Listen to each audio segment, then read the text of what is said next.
नमस्कार, देवभूमि समाचार देख रहे हैं आप। मैं हूं आपके साथ पूजा झा। बुलेटिन की शुरुआत करेंगे बड़ी खबर के साथ।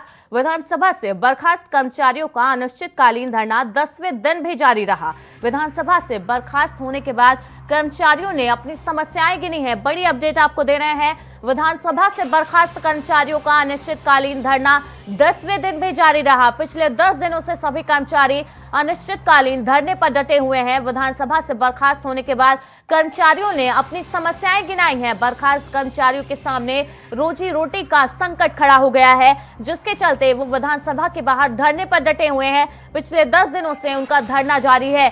2016 में नियुक्त कर्मचारियों की 7 साल की सेवाओं को समाप्त कर दिया गया है। बड़ी अपडेट आपको दे रहे हैं। विधानसभा से बर्खास्त कर्मचारियों का अनिश्चितकालीन धरना 10वें दिन भी जारी रहा।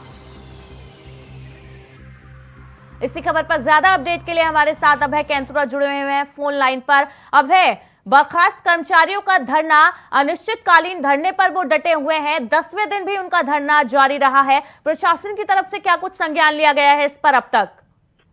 बिल्कुल, ये कहें कि प्रशासन की तरफ से अभी तक ना तो इन धरना जो कर्मचारी दे रहे हैं उनकी कोई सूझ मिल गई है, ना ही उनसे कोई वार्ता का प्रस्ताव अभी तक उनके सामने रखा गया है। जी, इतना जरूर कहा जा सकता है कि विधानसभा के जो समिति है उसकी तरफ से 2 से 3 दिन के समय एक अवधि यहाँ पर मांगी गई है कर्मचारियों से। इस दौरान उनकी मुलाकात विधानसभा अध्यक्ष से कराने की बात जरूर कही गई है, लेकिन अगर सरकारी प्रतिनिधि के तौर पर देखें तो ना तो कोई विधानसभा से कोई अधिकारी उनसे मिलने के लिए आया सचिव स्तर पे, ना ही खुद विधानसभा अध्यक्ष की तरफ से कोई पहल इन कर्मचारियों के लिए की गई है। ये कर्मचारी आज ये कह सकते हैं कि 10 दिन लगातार इनको धरना प्रदर्शन करते हुए हो गए। अभय, 10 दिन इनको लगातार हो गए हैं धरना देते हुए। आगे इन लोगों की क्या रणनीति है? अगर सरकार की तरफ से बातचीत के लिए कोई पहल नहीं होती है तो क्या रणनीति है? कब तक ये लोग ऐसे ही धरना देते रहेंगे?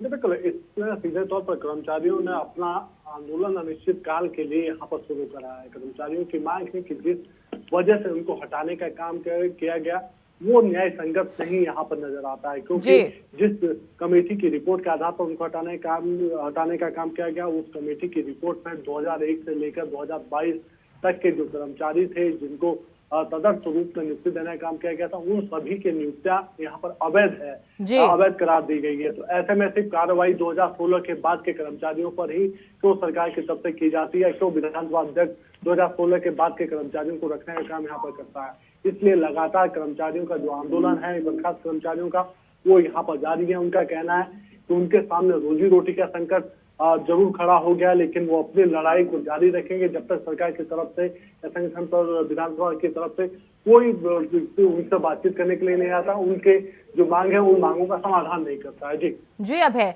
2016 में नियुक्त कर्मचारियों की 7 साल की सेवा अचानक से समाप्त कर दी गई है, जिससे उनके सामने रोजी रोटी का संकट खड़ा हो गया है। बड़ी बात है। हालांकि बैकडोर भर्ती हुई थी, इन नियुक्तियों को अवैध बताया गया। अभी तक उन अवैध नियुक्तियों का मास्टरमाइंड नहीं पकड़ा गया। कई नाम सामने आए हैं, लेकिन सिर्फ वो सामने आए हैं। कोई भी पुख्ता तौर पर नहीं कहा जा रहा कि किन लोगों ने ये अवैध नियुक्तियां कराई थी। जो मास्टरमाइंड है इन नियुक्तियों का, उनको पकड़ा जाना चाहिए, उनको सजा मिलनी चाहिए। अचानक से इतने कर्मचारियों की एक साथ सेवाओं को समाप्त कर देना कहीं ना कहीं इनकी रोजी रोटी का भी बड़ा सवाल है।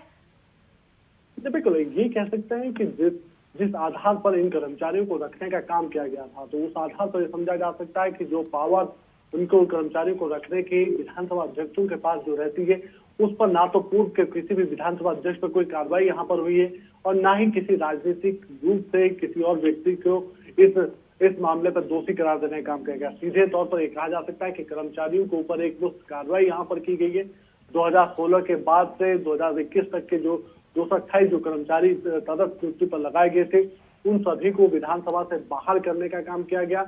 और ये वो कह सकते हैं कि 7 साल बाद उन कर्मचारियों के सामने रोजी रोटी का संकट खड़ा हो गया, क्योंकि 7 साल का एक लंबा अंतराल उनके सामने था। इस दौरान वो अगर विधानसभा में उनकी नियुक्तियां वैध नहीं हो पाती, उनको हटाने का काम पूर्व में किया जाता, तो कम से कम वो अपने जीवन यापन के लिए दूसरे और माध्यमों को चुनने का काम करते। लेकिन अब उनके पास कोई दूसरा विकल्प यहाँ पर नहीं रह जाता। जब वो लगातार अपनी न्याय की गुहार विधानसभा प्रशासन से यहाँ पर करें, तो ऐसे में ना तो उनकी बात को सुनने का काम किया जा रहा है और ना ही उनकी बात को सरकार प्रशासन तक पहुंचाने का काम उनकी तरफ से किया जा रहा है। जी बिल्कुल अभय, इनकी जो मांग है उनको सुनने का काम नहीं किया जा रहा है। आखिर इन बर्खास्त कर्मचारियों की मांगे क्या है? क्या ये दोबारा नियुक्ति की मांग कर रहे हैं या फिर दोबारा जांच की मांग कर रहे हैं? मुख्य मांगे क्या है इनकी इस धरने को लेकर? जी बिल्कुल, कर्मचारियों की एक सूत्रीय मांग है कि अगर कार्रवाई होती है तो फिर कार्रवाई 2001 से लेकर 2021 तक के उन सभी कर्मचारियों पर होनी चाहिए थी, जिसकी रिपोर्ट में पुष्टि हो चुकी है कि सभी कर्मचारियों को तदर्थ रखने का काम किया गया था। ऐसे में सिर्फ तदर्थ के नाम पर नियुक्तियों को अवैध करार देकर सिर्फ 2016 के बाद के कर्मचारियों को भी क्यों हटाने का काम किया गया? क्यों सिर्फ 2016 के बाद के जो कर्मचारी थे उन पर विधिक राय लेने का काम किया गया? 2016 से पहले के जो कर्मचारी थे उन पर क्यों नहीं विधानसभा प्रशासन या सरकार कोई कार्रवाई करती है? उनका कहना है सभी कर्मचारी एक जैसे हैं, इनके ये जो कर्मचारी निकाले गए इन कर्मचारियों ने बेहतर काम अपना करके दिखाया था, जिसके चलते कह सकते हैं कि उत्तराखंड विधानसभा की तारीफ पूरे देश भर में होने लगी थी, क्योंकि इन्हीं कर्मचारियों ने अपने बेहतर कुशल काम के जरिए, चाहे कोरोना काल का पीरियड रहा हो, चाहे विधानसभा संचालन की कार्रवाई रही हो, या फिर पीठासीन अधिकारियों का जो सम्मेलन, राष्ट्रीय सम्मेलन देहरादून में आयोजित हुआ था, उसका कुशल नेतृत्व, उस पर कुशल काम करने का काम इन्हीं कर्मचारियों की तरफ से किया गया था। लेकिन अब उनको ही बाहर का रास्ता दिखाने का काम किया गया, तो ये सीधे तौर पर न्याय संगत नहीं कहा जा सकता। इसीलिए लोग अपने लिए न्याय की मांग यहाँ पर कर रहे हैं। जी बिल्कुल अभय, अब देखना होगा कि बर्खास्त कर्मचारियों का ये धरना प्रदर्शन कब तक जारी रहता है और प्रशासन की तरफ से कब तक इन लोगों से बात करने के लिए पहल होती है। बहुत बहुत शुक्रिया इस अपडेट के लिए आपका अभय।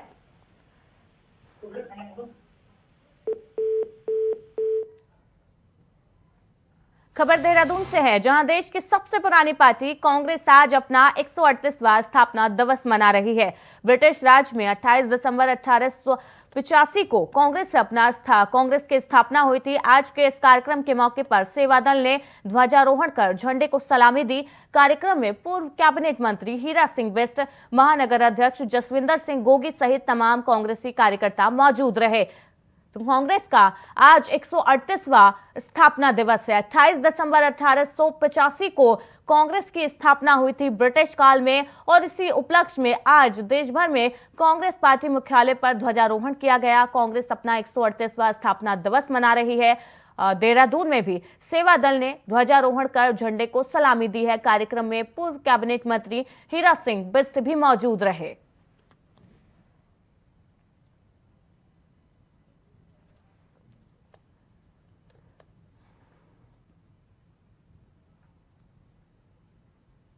मुख्यमंत्री पुष्कर सिंह धामी को नित्यानंद स्वामी जनसेवा समिति ने स्वच्छ राजनीतिज्ञ सम्मान 2022 से सम्मानित किया है।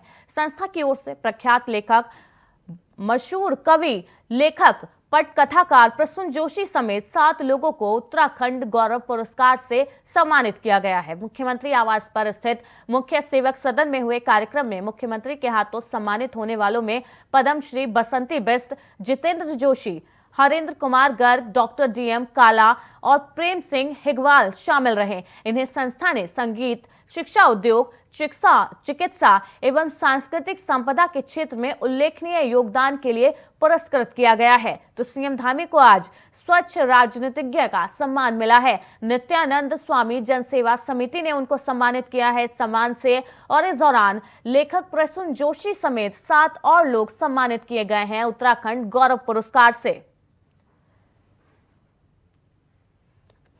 तो सीएम धामी को आज स्वच्छ राजनीतिज्ञ का सम्मान मिला है। नित्यानंद स्वामी जनसेवा समिति ने मुख्यमंत्री पुष्कर सिंह धामी को यह सम्मान दिया है, और इस दौरान लेखक प्रसून जोशी समेत 7 और लोगों को उत्तराखंड गौरव पुरस्कार से सम्मानित किया गया है। और ये कार्यक्रम जो है नित्यानंद जनसेवा समिति की तरफ से आयोजित किया गया है, जिसमें सभी को सम्मानित किया गया। मुख्यमंत्री आवास पर स्थित मुख्य सेवक सदन में कार्यक्रम का आयोजन हुआ था। मुख्यमंत्री के हाथों सम्मानित हुए हैं कुछ लोग यहाँ पर, जिनमें पद्मश्री बसंती बिष्ट, जितेंद्र जोशी, हरेंद्र कुमार गर्ग, डॉक्टर डीएम काला और प्रेम सिंह हिगवाल शामिल रहे। इन्हें संस्था, शिक्षा, उद्योग, चिकित्सा एवं सांस्कृतिक के क्षेत्र में उल्लेखनीय कार्य करने के लिए सम्मानित किया गया।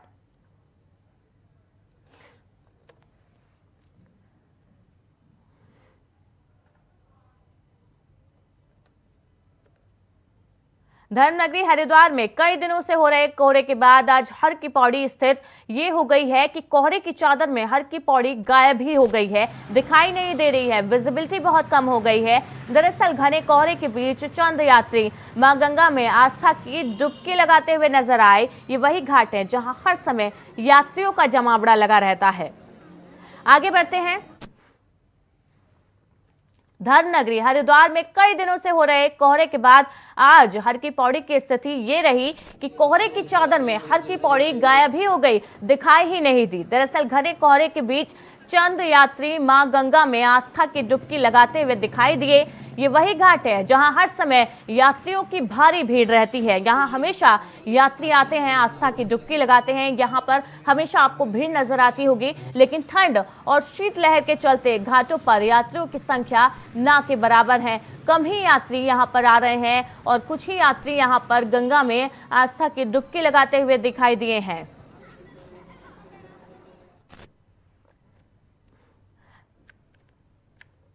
इसी खबर पर ज्यादा अपडेट के लिए हमारे साथ हमारे संवाददाता विकास चौहान जुड़ गए हैं। विकास, धर्मनगरी हरिद्वार में कोहरे का कहर देखने को मिला है। हर की पौड़ी जहां हमेशा यात्रियों का जमावड़ा रहता है, भारी भीड़ रहती है, लोग दूर दूर से यहां पर आते हैं आस्था की डुबकी लगाने। ऐसे में कोहरे की वजह से यहां पर लोगों की जो भीड़ है वो कम नजर आ रही है। जी बिल्कुल, जिस तरह से आज कह लीजिए कि हर की पौड़ी पूरी धर्मनगरी का जो हाल है कि ठंड का जो प्रकोप है वो इस तरह से है कि कल से ही जो सूर्य है वो यहाँ पर नहीं दिखाई दे रहा है और घना कोहरा हर की पौड़ी में भी यहाँ पर सुबह करके देखने को मिला। और अभी भी जो सूरज है वो भी बहुत ही मध्यम अपने जो प्रकाश है उसमें यहाँ पर निकल रहा है। और भीड़ अगर हम बात करें तो उसके बाद भी लोग यहाँ पर पहुंच रहे हैं, लेकिन जो सर्दी है वहाँ पर उसके चलते यहाँ पर काफी कम भीड़ यहाँ पर देखने को मिल रही है। अगर बात करें ठंड की, तापमान की, तो कहीं ना कहीं जो हरिद्वार का लगभग 35 साल पुराना जो रिकॉर्ड है वो कहीं यहाँ पर टूटता हुआ दिखाई दिया है। जो मौसम विभाग के जो अधिकारी हैं उनसे जब बात हुई तो उन्होंने बताया कि 1985 के बाद अब इस तरह का जो रिकॉर्ड सामने आया है कि -6 रात में जो टेम्परेचर था वो हरिद्वार का हो गया था। अगर इस तरह से करता रहा तो कहीं ना कहीं जो हरिद्वार में भी पाले पड़ने की जो स्थिति है वो भी देखने में आ सकती है अगर 8 डिग्री टेम्परेचर यहाँ पर हो जाता है, क्योंकि जो अधिकतम तापमान है वो करीब 10 डिग्री टेम्परेचर के तक यहाँ पर पहुंच गया था। तो कह सकते हैं कि जो ठंड का प्रकोप है बिल्कुल धर्मनगरी में के साथ साथ उत्तराखंड के साथ साथ जो पूरी धर्मनगरी में देखने को मिल रहा है। जी बिल्कुल विकास, बड़ी बात है। -6 डिग्री तापमान दर्ज किया गया है धर्मनगरी का। घने कोहरे के बीच से कुछ ही यात्री हरिद्वार पहुंच रहे हैं, कम ही यात्री मां गंगा में आस्था की डुबकी लगाते नजर आ रहे हैं।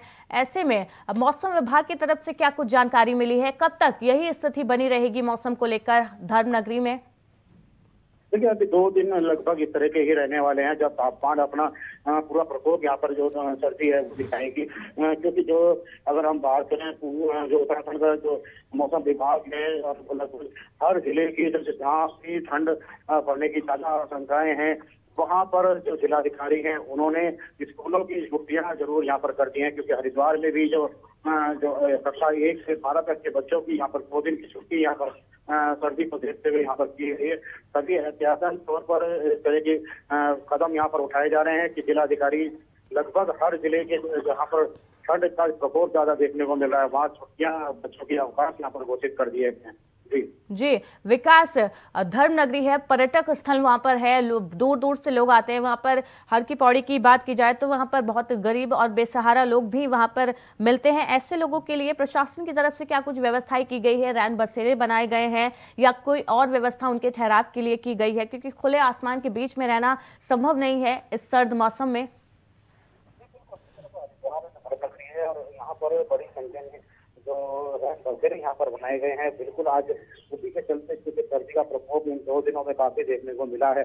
तो कहीं इसी चलते जो नगर निगम के अधिकारी हैं और मेयर हैं जो हरिद्वार के, उन्होंने आज हरिद्वार के जो रैन बसेरे हैं वहाँ का निरीक्षण किया है और उनकी जो व्यवस्थाएं उनकी व्यवस्थाएं यहाँ पर देखी हैं और सभी व्यवस्थाएं यहाँ पर चाहे अलाव हो चाहे कंबल आदि की व्यवस्थाएं हो उनको सुचारू करने के लिए जो अधिकारी हैं उनको कहा है और जल्द से जल्द जो अलाव है वो हर चौराहे, हर ऐसी जगह पर जहाँ पर जो गरीब सारे लोग यहाँ पर रहते हैं, वहाँ पर व्यवस्थाएं अलाव की व्यवस्था करने की यहाँ पर आदेश यहाँ पर दिए हैं।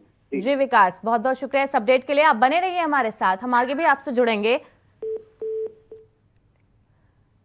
हरिद्वार में प्रशासन की लाख सख्ती के बाद भी प्रतिबंधित दवाइयां धड़ल्ले से बेची जा रही हैं। ताजा मामला हरिद्वार के सिडकुल थाना क्षेत्र के रावली महदूद स्थित एक मेडिकल स्टोर का है, जहां छापेमारी करते हुए ड्रग इंस्पेक्टर अनिता भारती ने नशीली दवाइयों की एक भारी खेप बरामद की है। इसके साथ ही छापेमारी के दौरान मेडिकल स्टोर पर फार्मासिस्ट भी नहीं मिली। वहीं बड़ी अनियमितता मिलने पर ड्रग इंस्पेक्टर ने मेडिकल स्टोर को सीज कर दिया। तो प्रतिबंधित दवाइयां धर्मनगरी में धड़ल्ले से बेची जा रही हैं। ड्रग इंस्पेक्टर ने मेडिकल स्टोर पर छापेमारी की, यहां से भारी तादाद में नशीली दवाइयां बरामद की गई हैं, जिसके बाद मेडिकल स्टोर को सीज करने की कार्रवाई की गई है ड्रग इंस्पेक्टर द्वारा। जी हां, बड़ी अपडेट सामने आ रही है। धड़ल्ले से प्रतिबंधित दवाइयां मेडिकल स्टोर पर बेची जा रही हैं। ताजा मामला हरिद्वार के सिडकुल थाना क्षेत्र के रावली महदूद स्थित एक मेडिकल स्टोर से सामने आया है, जहां पर छापेमारी की गई ड्रग इंस्पेक्टर द्वारा। और इस दौरान ड्रग इंस्पेक्टर अनिता भारती ने नशीली दवाइयों की एक भारी खेप पकड़ी है मौके से। साथ ही छापेमारी के दौरान मेडिकल स्टोर पर कोई फार्मासिस्ट भी नहीं मिला। बड़ी अनियमितता मिलने पर ड्रग इंस्पेक्टर ने मेडिकल स्टोर को सीज कर दिया। इसी खबर पर ज्यादा अपडेट के लिए हमारे साथ तो हरिद्वार में धड़ल्ले से प्रतिबंधित दवाइयां बेची जा रही हैं। ताजा मामला हरिद्वार के सिडकुल थाना क्षेत्र का है, जहां पर एक मेडिकल स्टोर में ड्रग इंस्पेक्टर ने अचानक छापा मारा और यहां पर भारी मात्रा में बड़ी खेप नशीली दवाइयों की बरामद हुई है। प्रतिबंधित दवाइयों की एक बड़ी खेप यहां पर बरामद हुई, जिसके बाद मेडिकल स्टोर पर कार्रवाई करते हुए मेडिकल स्टोर को सीज कर दिया गया। वहीं इस मेडिकल स्टोर पर कोई फार्मासिस्ट भी नहीं था। बिना जानकारी के ये दवाइयां धड़ल्ले से बेची जा रही थी। नारकोटिक दवाइयां ली गई हैं और मेरे द्वारा वो दवाई चेक की गई हैं, जो कि नारकोटिक हैं, अल्प्राजुलाम है।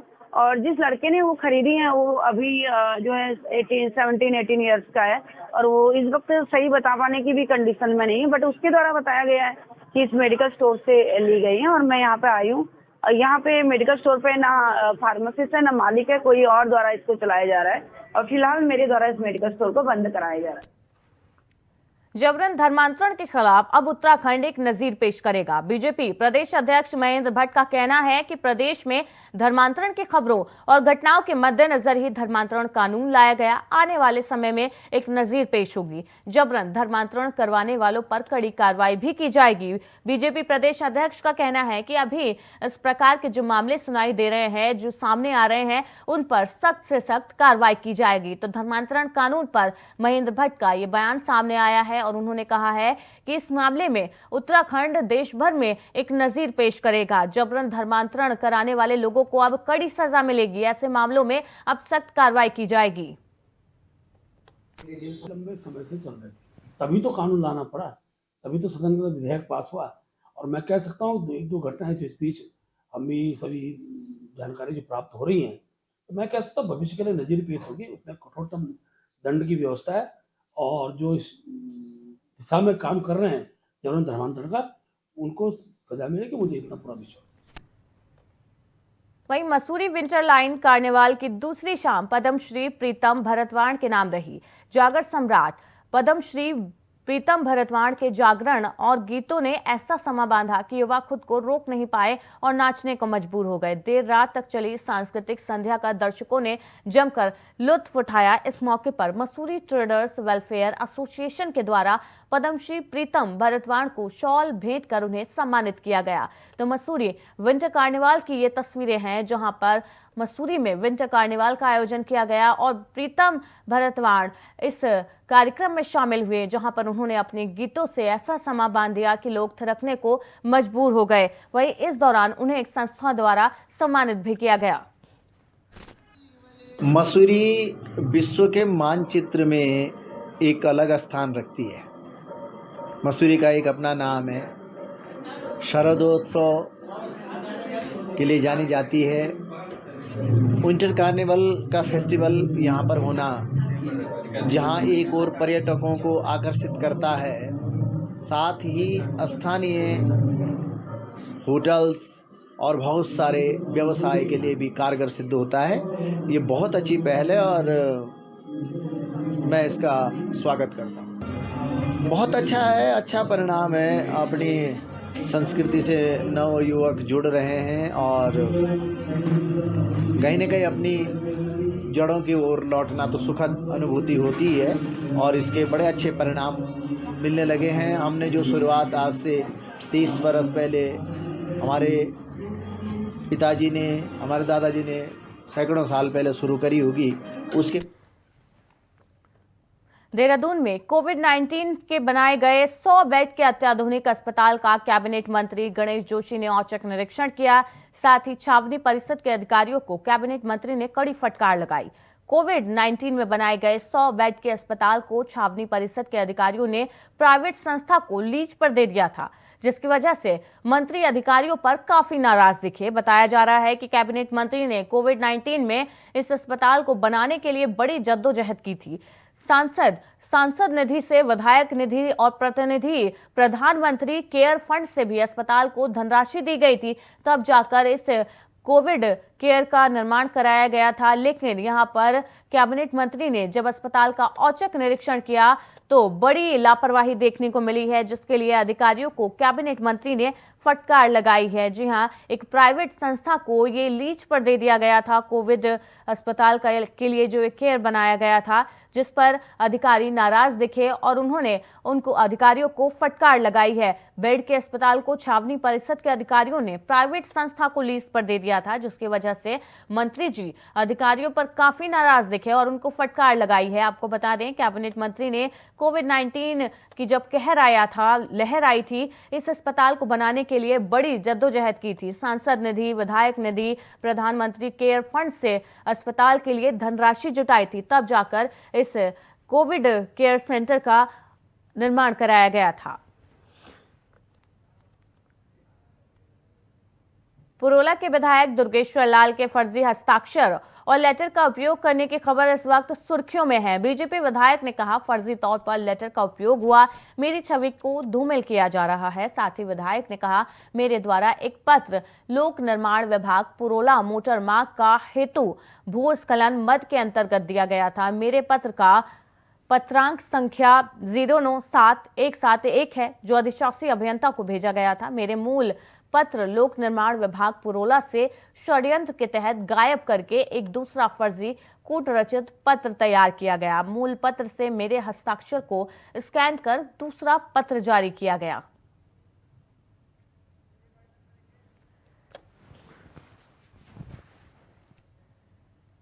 देवभूमि समाचार में फिलहाल इतना ही। लगातार खबरों के लिए देखते रहिए इंडिया वॉइस।